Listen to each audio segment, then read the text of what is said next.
আবার যখন সময় পাবে তোমার নবীর সঙ্গে তুমি দেখা করতে আসবে। ও খাদিজা, তুমি আমাকে ভালোবেসেছো। ও খাদিজা, তুমি আমাকে ভালোবাসার কারণে এর থেকে বড় কিছু জিনিস নিয়ে যাও, যেখানে রব্বি আল্লাহ স্বয়ং জিবরাইল আলাইহিস সালাম তোমাকে যে সালাম পাঠিয়েছে। বলতে বলতে বলতে বলতে রাত শেষ হয়ে যাবে, শেষ হবে না। এখানে ইতি করলাম, এখানেই শেষ করলাম। আমার মনটা খুব খুশি লেগেছে। আমার কিন্তু আজকে খুব শরীরটা ভালো নেই, কিন্তু তারপরেও যে জোয়ান ছেলের কথা আমি শুনেছি, আমার সেই রসুলে পাকের সেই হাদিসের দিকে মনে পড়ে গেছে। আমার জিবরিল আমিন আলাইহিস সালামের সেই কথাটা মনে গেছে যে আমি জিবরাইল আসমান থেকে পানি বর্ষণ হলে বলতে সক্ষম হই, কিন্তু যুবক ছেলেদের ইবাদতের যে সওয়াবগুলো আমি জিবরাইল গুনতে পারি না। বলুন,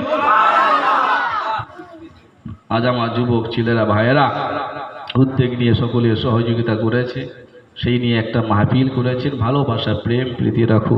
আল্লাহ আপনার আমার জাযায়ে খয়র দিক। আল্লাহ আপনাকে আমাকে নবীর সঙ্গী হিসাবে, নবী পাকের সাথী করে, নবী পাকের সঙ্গী করে আল্লাহ পাকের দয়ার জান্নাত জান্নাতুল ফিরদাউস নসিব করুন। আমিন। আল্লাহুম্মা